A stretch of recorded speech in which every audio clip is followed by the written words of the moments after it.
Hello everyone, welcome to the channel. In today's video lecture, we are going to discuss about membrane fluidity. ठीक है, तो cell bio में membrane fluidity आपका CSI net के syllabus में is a very important topic. Previous years में कई बार इस टॉपिक से आपको क्वेश्चंस जो हैं पूछे गए हैं. ठीक है, तो let's start. Membrane fluidity.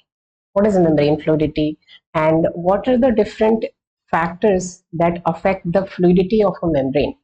Okay, so membrane fluidity basically क्या होती है? Membrane fluidity refers to the viscosity of the lipid. Okay, membrane fluidity refers to the viscosity of the lipid bilayer. Viscosity का मतलब क्या होता है? Kind of thick and gel-like nature of a fluid. Viscosity of the lipid bilayer of a cell membrane, which allows lipids and proteins to diffuse within the membrane. In other words, we can say membrane fluidity determines how easily lipids and proteins can diffuse laterally in the plane of membrane. ठीक है, तो simple language में अगर हम समझें कि membrane fluidity क्या होती है, ये डिसाइड करती है कि कितने इजीली लिपिड्स एंड प्रोटीन्स जो है they can diffuse in the membrane. Okay, so membrane is fluid in nature. Our cell membrane basically it is fluid. And why the membrane is fluid? membrane का जो fluid nature है वो किसकी वजह से होता है?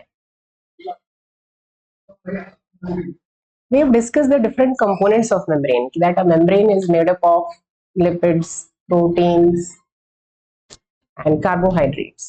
Okay, तो जब हम lipids की बात करते हैं तो there are different type of bonds or interaction between the, so this is basically in this diagram you can see these are the phospholipids.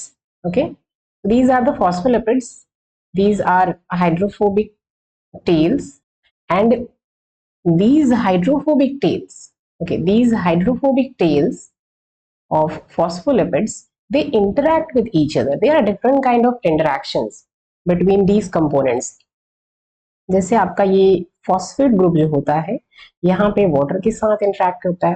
ठीक है, because this phosphate is a polar molecule, it interacts with the water which is also a polar molecule. यहाँ पे जो आपकी hydrophobic fatty acid chains हैं इनके बीच में भी आपस में इंटरेक्शन होता है, और ये जो इंटरेक्शन है वो नॉन कोवेलेंट नेचर का होता है. All these interactions are of non covalent nature. ठीक है, कुछ कोवेलेंट इंटरेक्शंस मेम्ब्रेन में प्रेजेंट होते हैं, but that is different type of covalent bonds that are formed in case of lipid anchored proteins. Other than that no covalent bonds are there. तो यहाँ पे ये जो आपकी फैटी एसिड टेल्स हैं ये आपस में इंटरेक्ट करते हैं basically through wonder wall interaction and hydrophobic interaction. ठीक है, तो ये इंटरेक्शन जो होते हैं नॉन कोवेलेंट नेचर के होते हैं, और इसीलिए जो लिपिड्स होते हैं दे कैन मूव लेटरली. ये जो आपके लिपिड्स हैं, these phospholipid, the phosphate head and these two fatty acid chain, these phospholipids can move within the plane of the biomembrane, within the plane of the bilayer. ठीक है, and because of their movement, because of the movement of lipids. ठीक है, और ये movement किस तरीके का होता है we will discuss in separate lecture कि कितने तरीके के मूवमेंट्स होते हैं. जनरली लेटरल मूवमेंट होता है प्रोटीन्स में, रोटेशनल मूवमेंट होता है, फ्लिप फ्लॉप होता है, उसके बारे में हम बाद में डिस्कस करेंगे. ठीक है, तो मेन जो होता है वो आपका लेटरल मूवमेंट होता है कि इस प्लेन, इस जो बायोलेयर में द लिपिड जो है इनर और आउटर लिपिड में they can diffuse laterally, they can move, and because of their movement, वो मूव क्यों करते हैं क्योंकि आपस में इन लिपिड के बीच में जो इंटरेक्शन होता है, स्पेसिफिकली जो हाइड्रोफोबिक टेल्स हैं उनके बीच में जो इंटरेक्शन है नॉन कोवेलेंट नेचर का होता है, सो दे कैन इजीली मूव. ठीक है, अगर वो इंटरेक्शन कोवेलेंट नेचर का होता तो यहाँ पे जो मेम्ब्रेन है आपका एक रिजिड स्ट्रक्चर होता है, फ्लूइड स्ट्रक्चर नहीं होता. तो यहाँ पे मेम्ब्रेन एक स्टैटिक स्ट्रक्चर नहीं है, एक डायनामिक स्ट्रक्चर. लेट्स से यहाँ पे this is suppose a model membrane. In this diagram you can see this is a model membrane, and in this membrane we can see, we discuss, before discussing the fluidity we can discuss in brief the fluid mosaic model. ठीक है। तो fluid Mosaic model क्या कहता है? What is a Mosaic? You must understand what is this fluid nature of the membrane. Okay, तो Mosaic क्या होता है? Mosaic basically it's a picture made up of different components of different colours. एक picture होती है different components से मिलकर बनी होती है डिफरेंट कलर्स की। तो आप अब ये जो मेम्ब्रेन है आपकी, यहाँ पे ये मेम्ब्रेन भी डिफरेंट कंपोनेंट्स से मिलकर बनी होती है, and these components are phospholipids, these are proteins, integral membrane protein, peripheral membrane proteins. Here we have cholesterol, here we have glycoproteins. So these are all the different components that make a membrane. तो इसको आप क्या कहोगे? एक Mosaic which is made up of different type of components embedded together in a membrane. Okay, now what is this fluid? What about the fluid? Mosaic तो it's clear. What is this fluid part? तो fluidity जो होती है वो किसकी वजह से होती है? हमने देखा कि ये जो लिपिड्स हैं आपके, प्रोटीन्स हैं, they float, they literally diffuse in the plane of the bilayer, और इनके मूवमेंट की वजह से क्या होता है? Membrane is fluid in nature, it's not static, it's a dynamic structure. Okay, so that is why this is called the fluid mosaic membrane. This model is called fluid mosaic. Okay,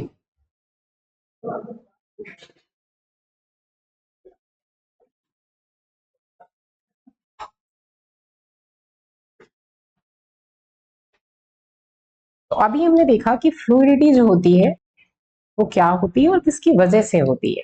now there are different factors जो membrane की fluidity है that can be altered, that can be changed.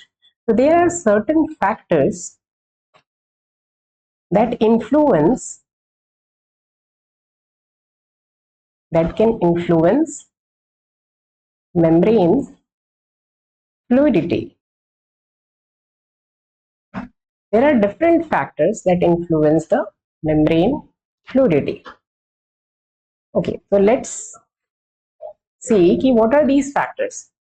There are some factors which are environmental, for example, temperature. There are some factors which are compositional. These compositional factors are, for example, cholesterol and saturation, saturated or presence of saturated and unsaturated fatty acids,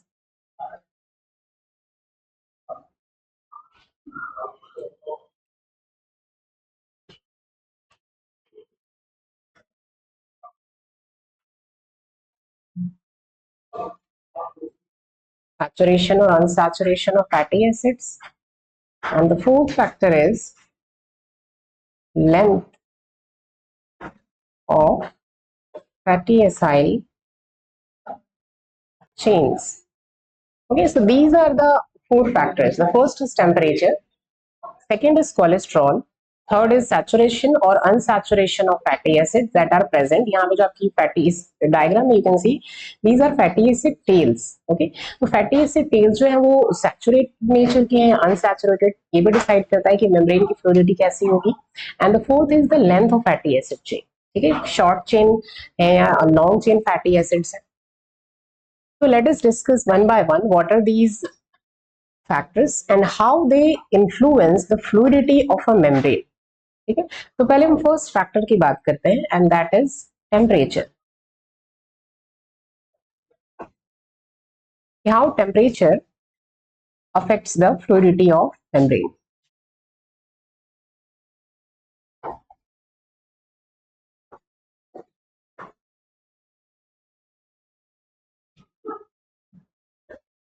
Okay, so let's say we take two temperature conditions, lower temperature and a higher temperature.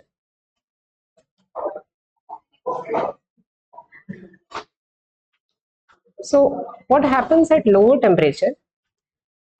Let's say कि the membrane is only made up of these phospholipids,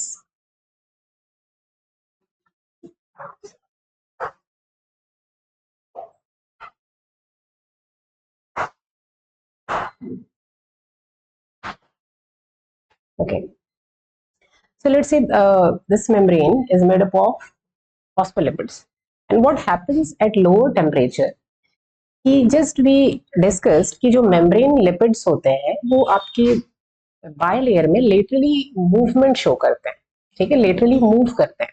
तो लो temperature पे क्या होगा कि these are phospholipids, these are phospholipids. So these phospholipids, they do not have enough thermal energy to move. Low temperature पे क्या होगा कि इन फॉस्फोलिपिड्स के पास इतनी एनर्जी नहीं है कि वो लिटरली मूव कर सके, और जब ये मूवमेंट नहीं होगा तो दे विल एग्रीगेट, ठीक है। यहाँ पे इनके बीच में जो इंटरेक्शन होगा उसकी वजह से ये आपस में क्या होंगे, एग्रीगेट होंगे, और जब ये एग्रीगेशन होगा फॉस्फोलिपिड्स के बीच में,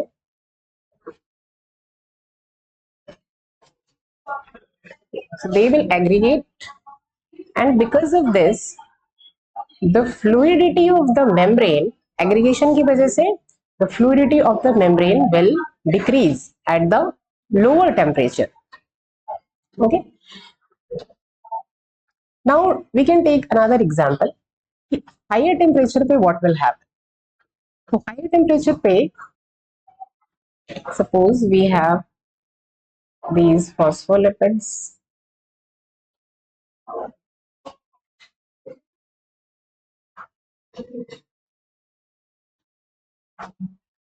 we have these phospholipids,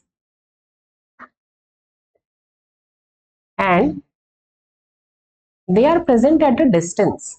These phospholipids are present at a distance. अब यहाँ पे ऐसा क्यों हुआ कि ये जो phospholipids हैं distance पे present है?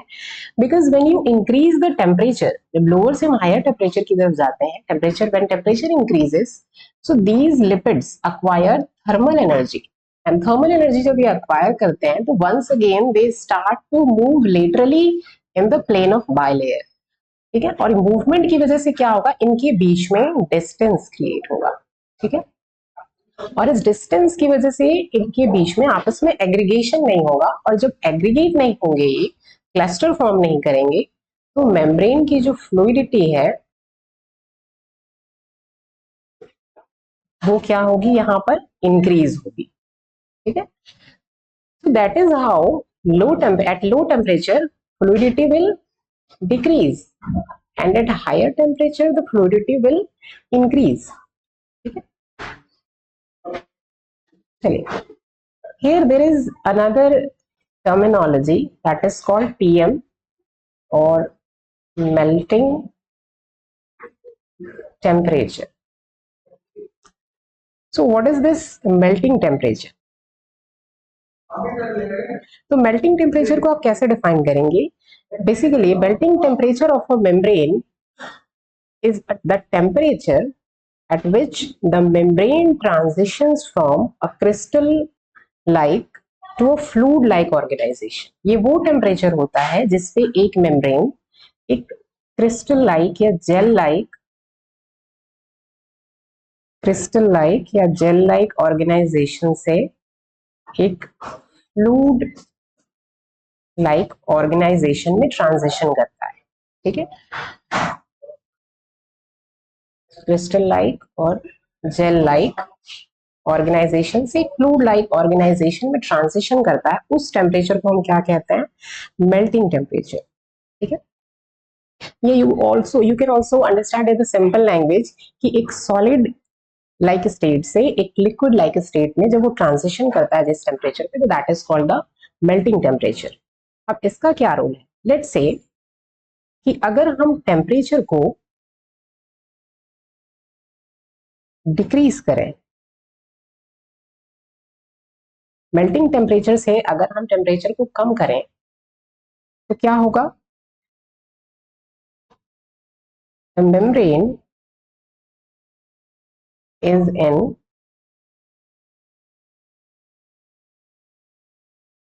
crystalline phase, ठीक है, and if we increase the temperature beyond the melting temperature, the membrane will be in the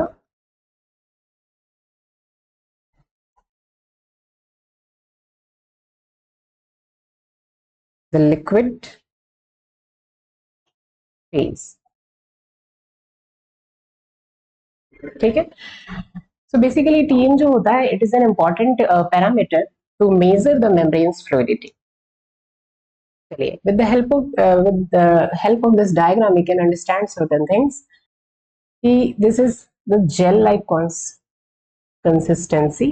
Okay, so this is the membrane basically has a gel-like consistency. जब आप इसको increase करेंगे तो ये क्या है, solid. ठीक है, when you increase the temperature, the membrane will acquire a fluid-like consistency. Okay.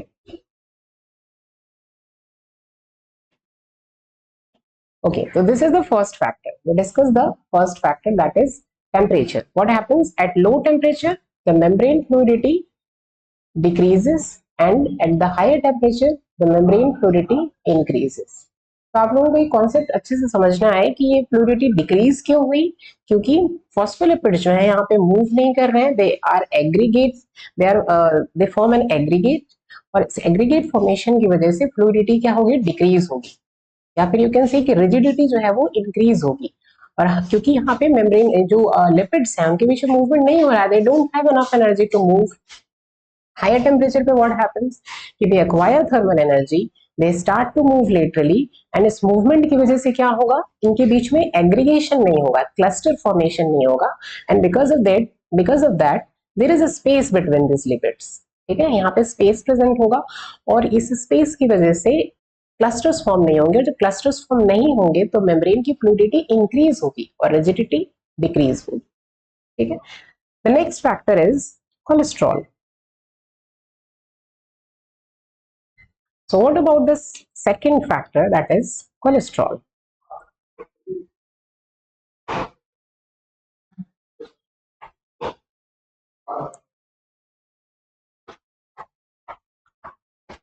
So what happens, हम इसी का एग्जाम्पल लेते हैं, along with this factor temperature, we will understand the role of cholesterol in regulating the membrane's fluidity. Cholesterol जो है उसका एक बहुत इंपॉर्टेंट रोल होता है मेम्ब्रेन की फ्लूइडिटी को रेगुलेट करने में. Okay, so before discussing the role of cholesterol in maintaining the membrane's fluidity, we discuss in brief where is this cholesterol present in the membrane. कहाँ पे cholesterol present है आपका membrane में? Here we have the cholesterol. Okay, you can see this is the cholesterol. Okay, so what is this cholesterol? How it is embedded in the membrane? You can see in this diagram कि हमें if you don't know about what is the structure of cholesterol and how it is embedded in the membrane, तो you can watch in the previous lecture of membrane lipids. ठीक है, इसमें आप देख सकते हैं कि कोलेस्ट्रॉल किस तरीके से मेम्ब्रेन में एम्बेडेड होता है. So basically this is small part, this is the OH group. ठीक है, ये हाइड्रोफिलिक होता है, इसलिए ये आपके इस साइड पे प्रेजेंट होता है. ठीक है, हाइड्रोफिलिक हेड्स के साथ. This is the OH group, hydrophilic. Okay, rest of the cholesterol is hydrophobic. So ये these rings are the steroid nucleus, और ये जो रिंग्स हैं आपकी, ये इंटरैक्ट करती हैं इन हाइड्रोफोबिक टेल्स के साथ, फैटी एसिड्स के साथ. So this is the hydrophobic part of the cholesterol which is embedded inside the membrane, and this is small OH group which is hydrophilic in nature, polar in nature. It interacts with the phospholipid head groups. ये phospholipid head groups के साथ interact करता है. ठीक है, okay, तो let us discuss कि cholesterol का क्या रोल होता है in maintaining the membrane's fluidity. So here we have cholesterol. The second factor is cholesterol.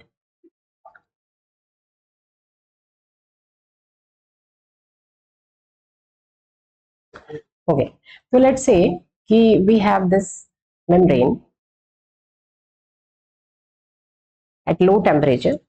The role of cholesterol basically in maintaining the membrane fluidity at low temperature and higher temperature. हम low temperature पे देखेंगे कि cholesterol कैसे membrane fluidity को control करता है, और higher temperature पे भी हम देखेंगे कि वो कैसे मेम्ब्रेन फ्लूइडिटी को रेगुलेट करता है. पहले हम देखते हैं कि लो टेम्परेचर पे व्हाट विल कोलेस्ट्रॉल. तो लो टेम्परेचर पे हमने देखा था कि फॉस्फोलिपिड्स जो हैं ये किस तरीके से प्रेजेंट होते हैं, आपके एग्रीगेट्स में, क्लस्टर्स में प्रेजेंट होते हैं, because they do not have enough energy. To move. Low temperature पे इनके पास इतनी एनर्जी नहीं होती, थर्मल एनर्जी, कि ये मूव कर सके। ठीक है, तो इस तरीके से ये आपस में एग्रीगेट्स में प्रेजेंट होते हैं, क्लस्टर्स में प्रेजेंट होते हैं, पास पास होते हैं। ठीक है, जब कोलेस्ट्रॉल होगा तो व्हाट विल कोलेस्ट्रॉल डू, ये कोलेस्ट्रॉल अपने आप को यहाँ पे इंसर्ट करेगा। ठीक है, तो cholesterol will insert itself between these phospholipids. ठीक है, and because of the insertion of cholesterol in between these phospholipids, what happens कि जो जो आपके phospholipids हैं, these phospholipids, what will happen to these phospholipids, यहाँ पे जब कोलेस्ट्रॉल प्रेजेंट नहीं था, ये एग्रीगेट फॉर्म करते हैं लोअर टेम्परेचर पे, और इसकी वजह से फ्लूइडिटी क्या होती है आपकी, डिक्रीज होती है। लेकिन जब कोलेस्ट्रॉल इनके बीच में प्रेजेंट होगा तो इनकी क्लस्टर फॉर्मेशन को, इनके एग्रीगेशन को ये प्रिवेंट करेगा, आपस में इन्हें एक क्लस्टर फॉर्म नहीं करने देगा। और जब क्लस्टर फॉर्म नहीं करने देगा तो इस कंडीशन में क्या होगा कि फ्लूइडिटी जो है वो इंक्रीज होगी। ठीक है, फ्लूइडिटी इंक्रीज होगी, क्योंकि यहाँ पे जो फॉस्फोलिपिड्स है आपस में क्लोजली पैक नहीं होंगे, और जब पैकिंग क्लोज नहीं होगी तो फ्लूइडिटी इंक्रीज होगी, रिजिडिटी क्या होगी, डिक्रीज होगी। ठीक है, अब हम लोअर टेम्परेचर पे, हायर टेम्परेचर पे देखते हैं कि what will happen at the higher temperature. तो वंस अगेन हमने देखा था कि हायर टेम्परेचर पे जो आपके फॉस्फोलिपिड्स हैं वो कैसे होते हैं, they have thermal energy, so they can move laterally, और मूवमेंट की वजह से there is space between them, और स्पेसिंग जब होगी, क्लोज पैकिंग नहीं होगी, तो क्या होगा, फ्लूइडिटी इंक्रीज होगी। ठीक है, रिजिडिटी डिक्रीज होगी। Now the cholesterol which basically inserts itself in the membrane between these membrane phospholipids,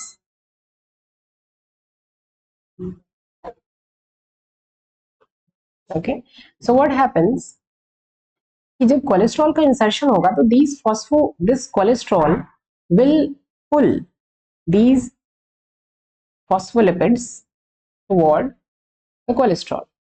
cholesterol क्या करेगा, इन फॉस्फोलिपिड्स को पुल करेगा, ठीक है, खुद की तरफ।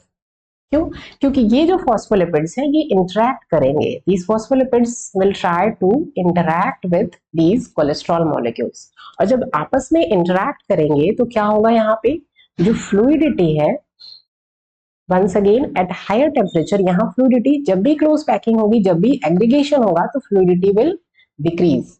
यहाँ पे हमने क्या देखा था कि फ्लूइडिटी इंक्रीज क्यों हो रही थी, क्योंकि यहाँ पे इनके बीच में काफी डिस्टेंस प्रेजेंट है, क्लोज पैकिंग नहीं हो रही है, तो हायर टेम्परेचर पे फ्लूइडिटी इंक्रीज हो रही है। लेकिन कोलेस्ट्रॉल की प्रेजेंस की वजह से क्या होता है कि फ्लूइडिटी डिक्रीज हो रही है। कोलेस्ट्रॉल क्या करेगा, जब कोलेस्ट्रॉल यहाँ ये cholesterol will be embedded, when cholesterol will be embedded in the membrane, तो दी फॉस्फोलिपिड विल कम क्लोजर। कैसे, क्योंकि ये कोलेस्ट्रॉल के साथ इंटरैक्ट करेंगे, आपस में एग्रीगेट होंगे, इनके बीच में इंटरेक्शन होगा, और जिसकी वजह से क्या होगा, इंटरेक्शन होगा तो फ्लूइडिटी डिक्रीज होगी। ठीक है, तो यहाँ पे हमने देखा ये विदाउट कोलेस्ट्रॉल, हम यहाँ पे सिर्फ टेम्परेचर का इफेक्ट देख रहे हैं। ठीक है, और ये विद कोलेस्ट्रॉल, यहाँ पे भी हम टेम्परेचर के साथ कोलेस्ट्रॉल का रोल देख रहे हैं on the membranes fluidity. So this is the second factor. You can also understand the role of cholesterol with the help of this diagram. Let's say हमने higher temperature लिया, तो higher temperature पे suppose cholesterol जब present नहीं है तो क्या होगा, membrane will be too fluid. ठीक है, यहाँ पे हमने देखा था कि higher temperature पे in this diagram membrane will be too fluid. क्यों, क्योंकि यहाँ पे cholesterol present नहीं है, फॉस्फोलिपिड्स जो है वो डिस्टेंस पे प्रेजेंट होंगे, क्लोज एग्रीगेशन नहीं होगा, फ्लूइडिटी इंक्रीज होगी। लेकिन अगर कोलेस्ट्रॉल प्रेजेंट होगा तो हमने यहाँ देखा कि ये क्या करेंगे, रिजिडिटी इंक्रीज होगी। इसका मतलब क्या है, फ्लूइडिटी डिक्रीज होगी, क्योंकि यहाँ पे ये जो फॉस्फोलिपिड्स हैं वो कोलेस्ट्रॉल के साथ क्या करेंगे, इंटरैक्ट करेंगे, एग्रीगेट होंगे, क्लस्टर फॉर्म करेंगे, तो रिजिडिटी इंक्रीज होगी या फ्लूइडिटी डिक्रीज। आप रिजिडिटी के टर्म्स में भी समझ सकते हैं, फ्लूइडिटी के टर्म्स में भी समझ सकते हैं। फ्लूइडिटी डिक्रीज होना मतलब रिजिडिटी इंक्रीज होना। लोअर टेम्परेचर पे हमने क्या देखा, कोलेस्ट्रॉल की प्रेजेंस और एब्सेंस में, जैसे no cholesterol is there at lower temperature, when no cholesterol is there the membrane is too rigid. हमने रीजन देखा था यहाँ पे कि लोअर टेम्परेचर पे क्या होगा, जब कोलेस्ट्रॉल नहीं होगा तो यहाँ पे ये फॉस्फोलिपिड्स मूव नहीं करेंगे, तो आपस में क्लोजली एक क्लस्टर फॉर्म करेंगे, जिसकी वजह से फ्लूइडिटी डिक्रीज होगी, और फ्लूइडिटी डिक्रीज होना मतलब रिजिडिटी इंक्रीज होना। और अगर कोलेस्ट्रॉल प्रेजेंट होगा लोअर टेम्परेचर पे, ठीक है, तो हमने यहाँ पे देखा लोअर टेम्परेचर पे फ्लूइडिटी इंक्रीज होती है, इंक्रीज फ्लूइडिटी। और कैसे इंक्रीज होती है? क्योंकि जब ये कोलेस्ट्रॉल बीच में प्रेजेंट होगा तो ये एग्रीगेट फॉर्मेशन नहीं होने देगा फॉस्फोलिपिड्स के बीच में, ठीक है। So this is the second factor. Okay, our third factor that influences the membrane fluidity is saturation or unsaturation fatty acids, ठीक है। now what is this factor and how it impacts the fluidity of membrane? तो देखिए इसमें क्या होता है कि जैसे ये हमारे phospholipids हैं, these are the phospholipids, phosphate head and these are the fatty acid chains। ये जो आपके fatty acid chains हैं ये या तो saturated हो सकती हैं या फिर unsaturated भी हो सकती हैं, ठीक है। अब सैचुरेशन और अनसैचुरेशन भी फ्लूइडिटी को रेगुलेट करता है। तो कैसे रेगुलेट करता है? देखिए थर्ड फैक्टर,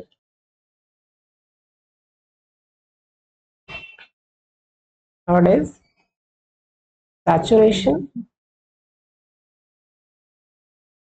और unsaturation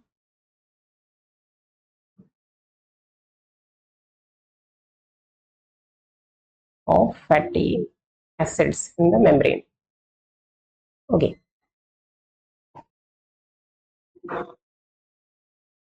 So in this membrane, we can see here these fatty acids chains, fatty acid chains with cis double bonds, ठीक है।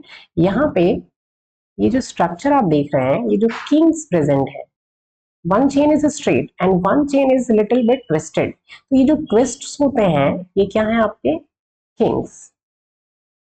और ये किंग्स किसकी वजह से होते हैं? Because of the double bonds in unsaturated fatty acids, ठीक है। तो ये जो आपके ट्विस्टेड चेन्स हैं ये क्या है? आपके डबल बॉन्ड्स की प्रेजेंस की वजह से ये किंग्स आपके प्रेजेंट होते हैं, ठीक है। लेकिन अगर हम सैचुरेटेड फैटी एसिड्स की बात करें, सैचुरेटेड चेन्स की, तो यहाँ पे आप देख सकते हैं कि जो चेन्स हैं वो कैसी हैं? आपकी स्ट्रेट चेन्स है। तो सैचुरेशन और अनसैचुरेशन की वजह से क्या होता है कि जब किंग्स प्रेजेंट होंगे तो ये जो फैटी एसिड्स हैं, अगर आप इनको क्लोजली पैक करना चाहें, ये फैटी एसिड चेन्स जो है वो क्लोजली पैक नहीं होंगी। और जब क्लोज पैकिंग नहीं होगी तो क्या होगा? यहाँ पे फ्लूइडिटी डिक्रीज होगी, ठीक है। और अगर क्लोज पैकिंग होगी, सपोज यहाँ पे जो आपके फैटी एसिड्स हैं ये स्ट्रेट चेन्स हैं क्योंकि यहाँ पे कोई भी डबल बॉन्ड किंग प्रेजेंट नहीं है, जब क्लोज पैकिंग होगी तो फ्लूइडिटी डिक्रीज होगी, ठीक है। सॉरी, यहाँ पे आपका in this case fluidity will increase in case of unsaturated fatty acid. क्यों हो रहा है यहाँ पे? क्योंकि यहाँ पे नो क्लोज पैकिंग। अनसैचुरेटेड जो फैटी एसिड्स हैं डबल बॉन्ड किंग्स की वजह से उनमें आपस में क्लोज पैकिंग नहीं होगी और इसकी वजह से फ्लूइडिटी इंक्रीज होगी। फैटी एसिड चेन्स जो सैचुरेटेड हैं आपकी, these are saturated fatty acids, saturated fatty acid chains. तो सैचुरेटेड फैटी एसिड चेन्स ये कैसी हैं? स्ट्रेट चेन्स हैं। यहाँ पे कोई भी आपका डबल बॉन्ड किंग प्रेजेंट नहीं है। स्ट्रेट चेन होने की वजह से क्लोज पैकिंग होगी, क्लोज पैकिंग होगी तो क्या होगा? फ्लूइडिटी जो है आपकी वो डिक्रीज होगी, रिजिडिटी इंक्रीज। जितनी ज्यादा पैकिंग क्लोज होगी फ्लूइडिटी डिक्रीज होगी। यहाँ पे पैकिंग नहीं हो रही है इसलिए फ्लूइडिटी इंक्रीज हो रही है, रिजिडिटी डिक्रीज होगी, ठीक है। तो this is the third factor, saturation और unsaturation of fatty acids. Okay, our next factor is third, length of fatty acid chains, ठीक है। अब हम देखते हैं नेक्स्ट फैक्टर के बारे में, that is the length of fatty acid chains. So how the length of fatty acid chain affects the membrane fluidity? Length of fatty acid chains, length कैसे अफेक्ट करता है आपके मेम्ब्रेन की फ्लूइडिटी को? Let's say there are two type of fatty acids, short chain length and longer chain length fatty acids. So how these two type of fatty acid will affect the fluidity of membrane? तो जो short chain length fatty acids हैं आपके, इनके बीच में let's say कि the chains are short, ठीक है,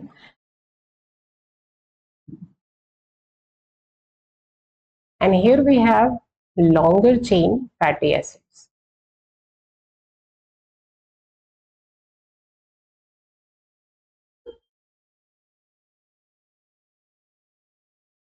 तो what happens basically कि जो शॉर्ट चेन आपके फैटी एसिड्स हैं, short chain fatty acids, in short chains के बीच में इतनी अच्छी क्लोज पैकिंग नहीं हो पाएगी, और क्लोज पैकिंग नहीं होने की वजह से क्या होगा कि मेम्ब्रेन की जो फ्लूइडिटी है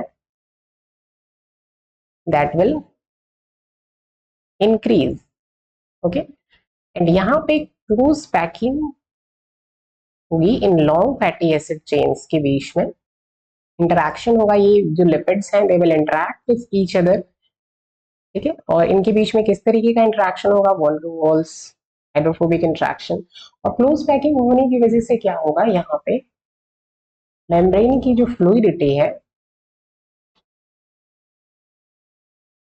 membrane fluidity will increase,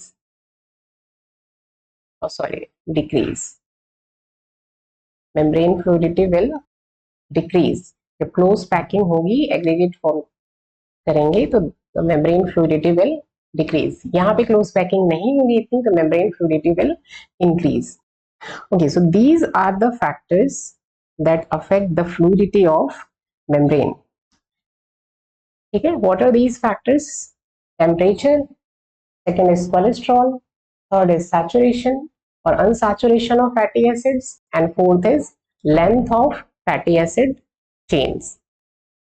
Okay, let us solve some questions. So the first question is, which of the following factors would tend to increase membrane fluidity? इनमें से कौन से फैक्टर मेम्ब्रेन की फ्लूइडिटी को increase करते हैं? ठीक है, तो हमने देखा कि कौन कौन से फैक्टर्स इंक्रीज करते हैं. What are the options? A greater proportion of unsaturated phospholipids, a greater proportion of saturated phospholipids, lower temperature and relatively high protein content. तो ये तो नहीं होगा, ठीक है, हम इन तीनों की बात करते हैं कि इंक्रीज कौन करेगा, greater proportion of unsaturated fatty acid phospholipids. Reason हमने देखा कि अनसैचुरेटेड फॉस्फोलिपिड्स क्यों मेम्ब्रेन फ्लूइडिटी को इंक्रीज करेंगे.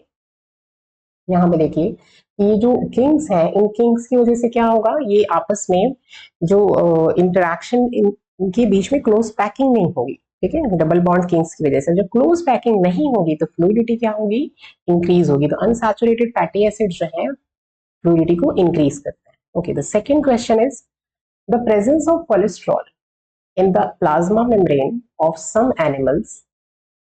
What is the role of cholesterol? Okay, in the plasma membrane of some animals. First is enable the membrane to stay fluid more easily when cell temperature drops.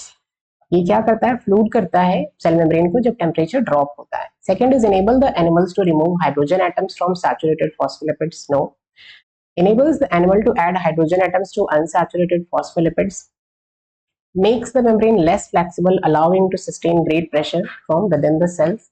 No, this is correct. Enables the membrane to stay fluid more easily when the cell temperature drops. यानी कि जब lower temperature होता है तो membrane को क्या करता है, ये फ्लूइड बनाता है. यहाँ पे हमने देखा था कि at the lower temperature you can see over here, तो कोलेस्ट्रॉल का हमने रोल देखा था यहाँ पे कि लोअर जब टेम्परेचर होता है, यहाँ पे हमने लोअर टेम्परेचर की बात की थी, ये मेम्ब्रेन की फ्लूइडिटी को क्या करता है, इंक्रीज करता है. कैसे इंक्रीज करता है, फॉस्फोलिपिड्स के बीच में जो एग्रीगेट फॉर्मेशन हो रहा था लोअर टेम्परेचर के बीच, लोअर टेम्परेचर पे जब कोलेस्ट्रॉल यहाँ पे एम्बेड हो गया, यहाँ पे जब इंसर्ट हो गया कोलेस्ट्रॉल, तो इस एग्रीगेट फॉर्मेशन को क्या करेगा, प्रिवेंट करेगा, यहाँ पे क्लस्टर फॉर्मेशन नहीं होने देगा, जिसकी वजह से फ्लूइडिटी इंक्रीज हो जाएगी. Okay. Third question. Which of the following is a reasonable explanation for why unsaturated fatty acids help keep any membrane more fluid more fluid at lower temperature. कैसे unsaturated fatty acids membrane को ज्यादा fluid बनाते हैं eight lower temperature? हमने पढ़ा था अभी कि डबल बॉन्ड किंग्स प्रेजेंट होते हैं फैटी एसिड टेल्स में। डबल बॉन्ड की प्रेजेंस की वजह से किंग्स प्रेजेंट होते हैं और ये क्या करते हैं, जो एडजेसेंट लिपिड्स हैं उनको टाइटली पैक होने से रोकते हैं, और जब ये टाइटली पैक होने से रोकेंगे तो फ्लूइडिटी क्या होगी, इंक्रीज होगी। ठीक है, so these are some questions and this is all about membranes fluidity. ठीक है, so thanks for watching this video.